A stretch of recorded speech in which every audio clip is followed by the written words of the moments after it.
Amir Weizmann, bonjour, Boker Tov. Bonjour. Merci d'être avec nous. Je rappelle que vous êtes le responsable des libéraux au sein du grand parti du Likoud. Et bien entendu, c'est à ce titre que nous vous sollicitons ce matin pour essayer de voir un peu, d'essayer d'analyser la situation de Benyamin Netanyahou. Une situation, on va dire, complexe. D'un côté, les auditions du Premier ministre avec ses avocats qui essayent de le défendre, en particulier dans le dossier 4000. Et de l'autre côté, les tentatives de Benyamin Netanyahou de former un gouvernement d'union nationale. Alors, on va parler tout de suite de la politique parce que c'est ce qui vous préoccupe d'une certaine manière plus directement. On parle d'une rencontre dans environ une heure entre Benyamin Netanyahou et Avigdor Lieberman, son rival ou même son adversaire politique le plus farouche. Est-ce que vous pensez qu'une percée peut sortir de cette rencontre? Est-ce que l'on peut envisager quelque part un gouvernement restreint qui serait dirigé par Netanyahou avec Avigdor Lieberman également dans ce gouvernement après tout ce qui s'est passé au cours des derniers mois? Écoutez, bon, d'abord, je n'ai pas la boule de cristal, donc tout ce que je dis, ce sont des spéculations pures et simples, donc ça, je le dis quand même d'entrée de jeu pour que les choses soient claires. Maintenant, à ce stade de la négociation, ça ne me paraît clairement pas possible, parce que Lieberman a dit et répété encore ce matin qu'il ne voulait faire qu'un gouvernement d'union nationale. Donc, on est dans un stade trop tôt dans le processus de création d'un gouvernement pour qu'il change ses promesses. Donc, a priori, si vous voulez, je pense qu'il ne va rien se passer jusqu'à ce que Netanyahou rende le mandat au président, ce qui va probablement se passer. Ensuite, il faudra voir quelle décision le président prendra. Alors, avant que Netanyahou ne rende le mandat, est-ce que finalement Benyamin Netanyahou n'a pas la possibilité de faire une proposition que Lieberman ne pourrait pas refuser? C'est-à-dire quasiment lui proposer la moitié de son royaume, on va dire, presque. Comme dans la mesure où il était prêt, Netanyahou, rappelons-le, la semaine dernière, à accepter une possibilité d'union nationale avec Benny Gantz, de proposer, de promouvoir, on va dire, de mettre Benny Gantz au poste de Premier ministre par intérim, de se retirer en vacances du pouvoir s'il devait être inculpé par le conseiller juridique du gouvernement et laisser Benny Gantz gérer les affaires du pays. Pourquoi ne pas faire la même proposition à Avigdor Lieberman? Ça serait difficile de la part de Lieberman de refuser une telle offre. Écoutez, il est possible que cette offre soit sur la table, et il est possible qu'en fin de compte, en fin de processus, qu'elle finisse par être acceptée, mais seulement en fin de processus. Ça veut dire quoi en fin de processus? En fin de processus, alors, c'est... ce que j'étais en train de dire, voilà. Alors, laissez-moi juste vous répondre, c'était ce que j'étais simplement en train de dire, à savoir qu'il y a tout un processus maintenant de création du gouvernement, d'accord? Donc, la première étape, c'est donc ce qui s'est passé, à savoir que le président a donné le mandat à Benyamin Netanyahou de créer le gouvernement. Fort bien, ce mandat court dans un maximum de 6 semaines, et probablement que ce ne sera pas 6 semaines. Probablement que Netanyahou n'arrivera pas à créer un gouvernement. À ce moment-là, le mandat retourne au président, qui pourra le donner à quelqu'un d'autre, probablement évidemment à Benny Gantz, qui ensuite aura, lui, je crois, 4 semaines pour créer un gouvernement. Il n'y arrivera probablement pas. Et ensuite, il y a un troisième round, en fait, de 3 semaines, 21 jours, oui. Où le mandat passe en fait à la Knesset. C'est-à-dire, c'est la Knesset qui va décider. Je pense que dans cette troisième et dernière phase, parce que, évidemment, si le gouvernement n'est pas créé après ces 21 jours, on retourne aux élections. Donc, je pense, si vous voulez, que dans cette troisième période de 21 jours, vers la fin de cette période, peut-être dans la dernière semaine, quand l'alternative sera claire entre peut-être un gouvernement serré, restreint de 63 membres, c'est-à-dire le gouvernement de droite classique, des religieux du Likoud et de Lieberman, d'un côté, ou alors partir à d'autres élections. Il est possible qu'à ce moment-là, que Lieberman ait une excuse en fait, et puisse dire, eh bien ma foi, je voulais avoir un gouvernement d'union nationale, le parti bleu-blanc n'a pas fait ce qu'il faut pour qu'il y ait un tel gouvernement, par conséquent, par manque de choix, je finis par me plier pour sauver l'État de nouvelles élections. Je finis par obtenir des concessions, peut-être des Haredim, des ultra-orthodoxes, et à ce moment-là, on fait un gouvernement restreint. Il y a un scénario comme ça, excusez-moi, si je termine, pas maintenant, dans 2 mois. C'est-à-dire, à la fin du processus, il est possible qu'on arrive à un résultat comme ça, mais pas maintenant, parce que Lieberman s'est trop engagé pour dire qu'il ne va pas être avec les Haredim, mais avec Smotrich, etc. Donc, je pense qu'à ce stade, ça me paraît beaucoup trop tôt pour arriver à un compromis pareil. Alors, il y a tout de même dans votre scénario, il y a tout de même une faiblesse, c'est que pourquoi Benny Gantz ne pourrait pas lui-même former un gouvernement, puisqu'il pourrait faire la même proposition à Victor Lieberman et dire et essayer de le convaincre de la même manière. Et Victor Lieberman peut aussi dire, eh bien, je vois que l'on s'achemine vers des élections, et pour éviter des élections, eh bien, je vais me sacrifier et rentrer dans un gouvernement de Benny Gantz c'est plus compliqué pour la simple et bonne raison que Benny Gantz et la gauche ont 44 mandats. Oui. Et donc, même avec les 8 de Lieberman, ça ne fait que 52. Oui.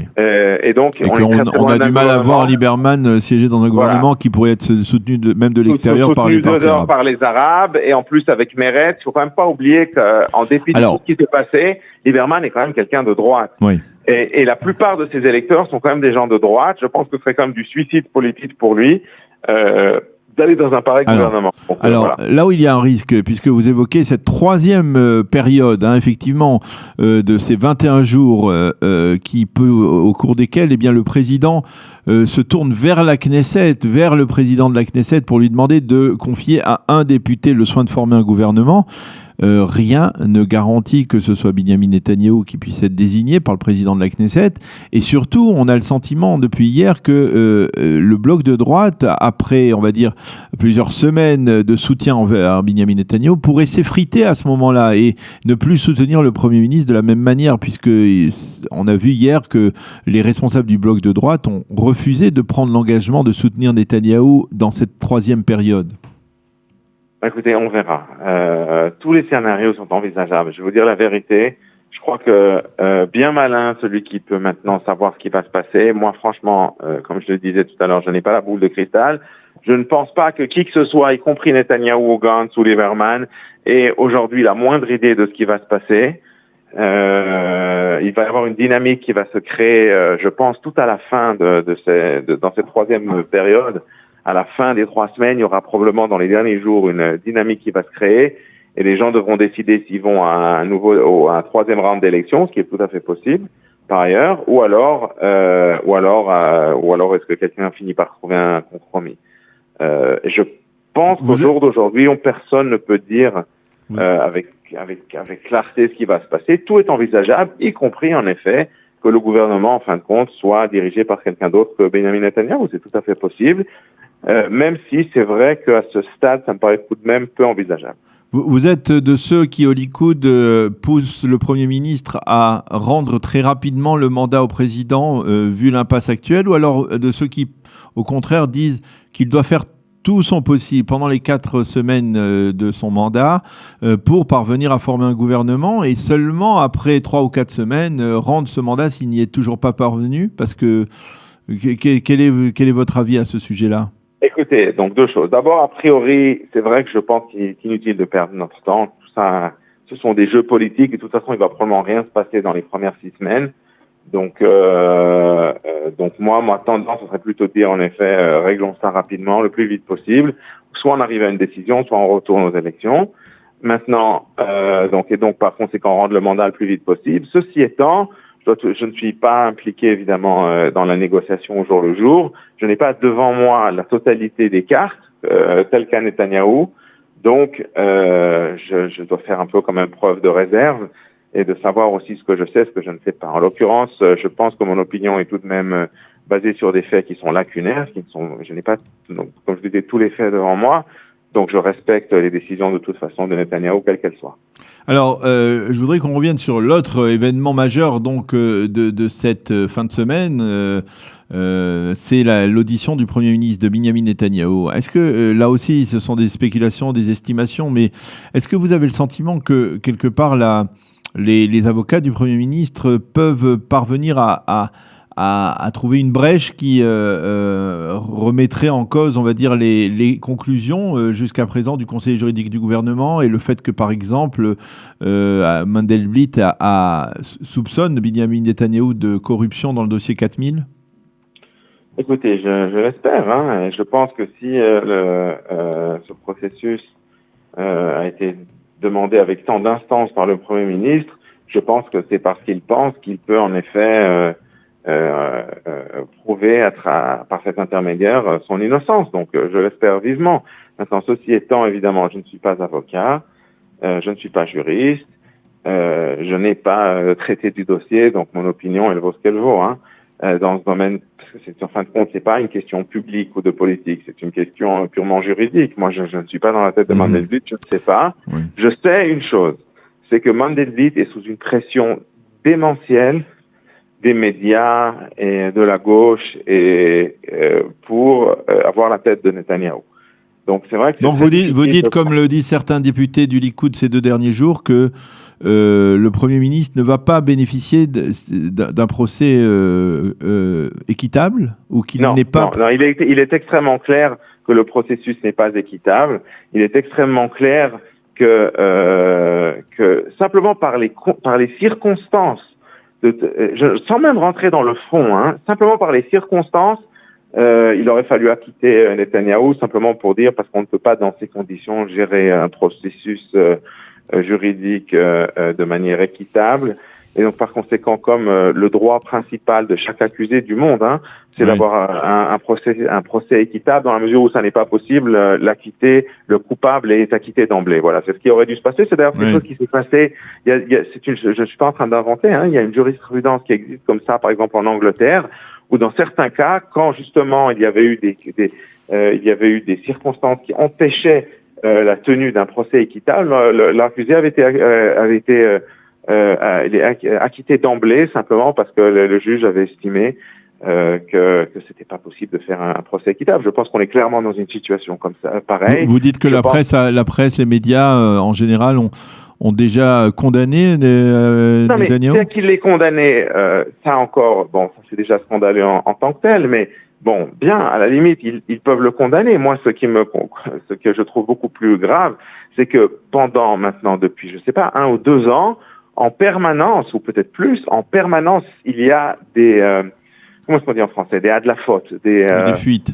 Des fuites, voilà, il y a des fuites qui sont, chacune de ces fuites est criminelle, c'est une infraction à la loi, chacune.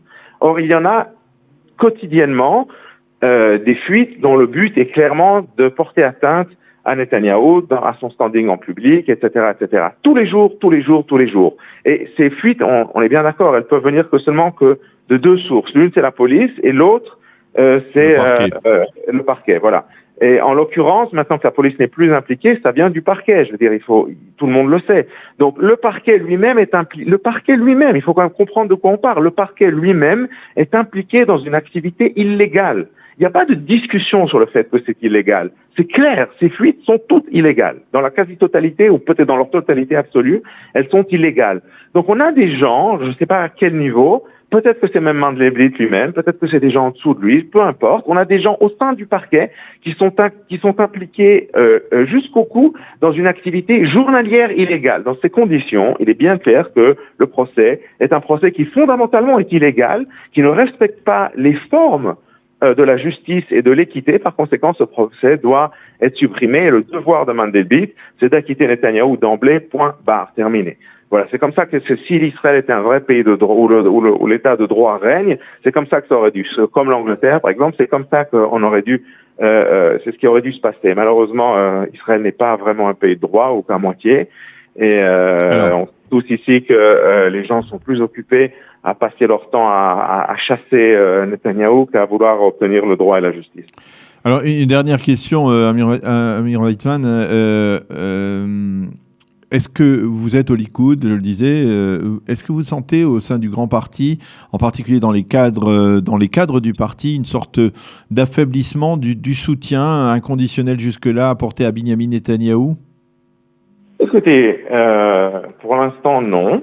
Maintenant, il est bien évident que dans ce que je viens de dire, j'ai dit pour l'instant, non. Oui. Pour l'instant. Qu'est-ce qui peut changer Qu'est-ce qui peut se produire, qui peut changer, on va dire, ce soutien conditionnel dont bénéficie Netanyahou? Je pense que, en effet, s'il devient clair pour tout le monde que la présence de Benjamin Netanyahou empêche le Likoud de gouverner, je pense qu'il y aura un problème. Il faut pas se voiler la face. Hein. Mais on n'en est pas là pour l'instant.